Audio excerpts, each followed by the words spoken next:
warahmatullahi wabarakatuh. Perkenalkan, nama saya Zaimati Sa'dia dari Prodi Tadris Bahasa Indonesia kelas A dengan NIM 222070012. Pada video ini, saya akan membahas tentang pragmatik, pengertian dan ruang lingkup pragmatik. Pragmatik merupakan ilmu linguistik yang membahas tentang apa yang termasuk struktur berbahasa sebagai alat komunikasi antara penutur dan pendengar, dan sebagai pengajuan tanda-tanda bahasa pada hal-hal ekstralingual yang dibicarakan. Yang dimaksud dengan ekstralingual ialah unsur-unsur yang berada di luar bahasa, seperti hal-hal yang menyangkut makna, informasi, konteks, tuturan, dan lain-lain. Adapun pengertian pragmatik menurut para ahli diantaranya menurut Parker. Menurut Parker, pragmatik ialah studi tentang bagaimana bahasa itu digunakan dalam komunikasi.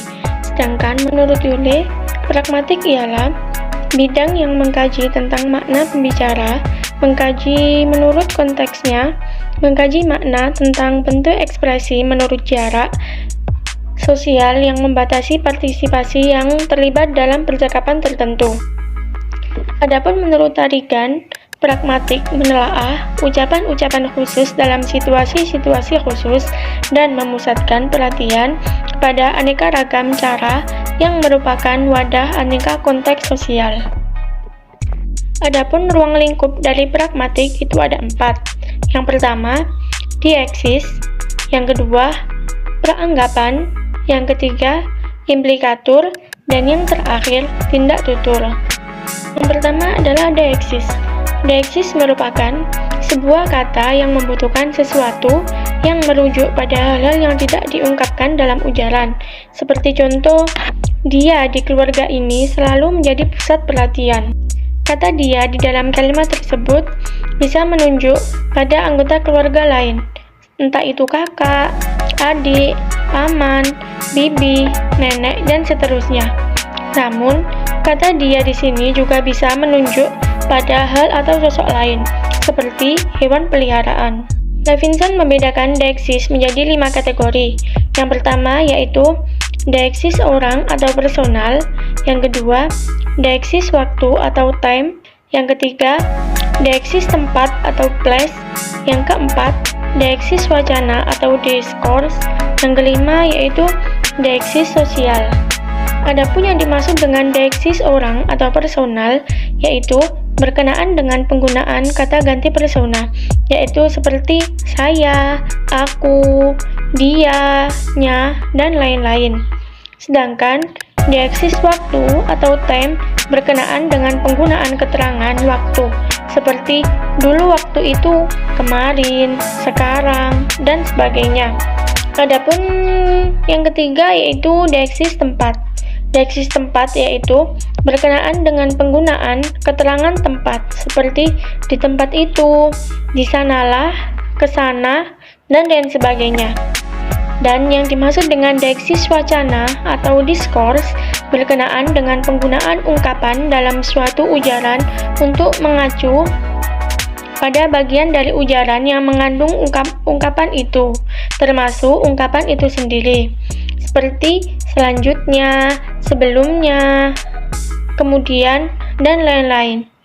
Dan yang terakhir yaitu deeksis sosial, yaitu deeksis yang berkenaan dengan aspek ujaran yang mencerminkan realitas sosial pada ujaran yang dituturkan, seperti penggunaan kata tuan, bos, bapak, juragan, dan lain sebagainya.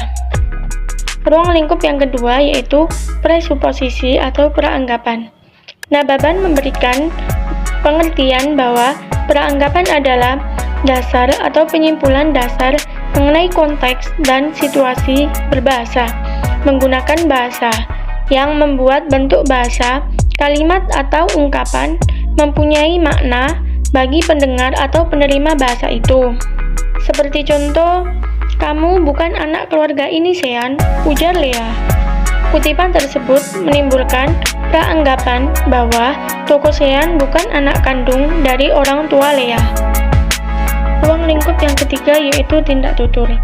Tindak tutur merupakan suatu ujaran yang merupakan satuan fungsional dalam berkomunikasi, bertujuan untuk memuji, meminta maaf, memberi saran, dan lain-lain.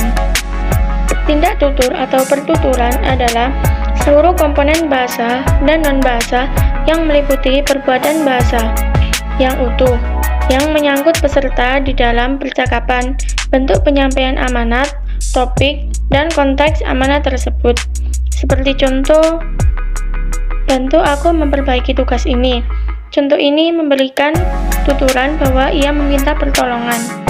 Shirley mengungkapkan bahwa secara pragmatis, setidaknya ada 3 jenis tindakan yang dapat diwujudkan oleh penutur. Di antaranya yaitu tindak lokusi, ilokusi, dan perlokusi. Yang pertama yaitu tindak lokusi. Tindak lokusi yaitu tindak tutur yang digunakan untuk menyatakan sesuatu, terdiri dari unsur subjek dan predikat. Yang kedua yaitu tindak ilokusi. Tindak ilokusi yaitu sebuah tindak tutur yang berfungsi untuk menginformasikan sesuatu atau melakukan sesuatu. Dan yang terakhir yaitu tindak perlokusi. Tindak perlokusi yaitu tindak tutur yang pengutaraannya dimaksudkan untuk mempengaruhi lawan tutur. Ruang lingkup pragmatik yang terakhir yaitu implikatur. Implikatur yaitu sebuah percakapan yang merupakan penyimpangan dari muatan semantik suatu ucapan kalimat.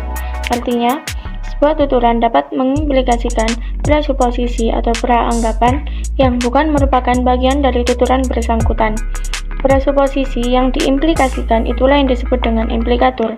Implikatur digunakan untuk menerangkan apa yang mungkin diartikan, disarankan, atau dimaksudkan oleh penutur, yang berbeda dengan apa yang sebenarnya dikatakan oleh penutur tersebut dalam ujarannya.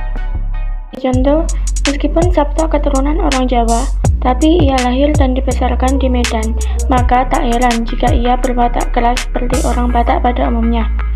Implikasi tuturan ini adalah bahwa pengertian Sabto adalah orang yang berwatak keras, yang merupakan konsekuensi dari orang Batak. Jika Sabto bukan orang Batak, tuturan itu tidak berimplikasi bahwa Sabto berwatak keras. Sekian video dari saya. Assalamualaikum warahmatullahi wabarakatuh.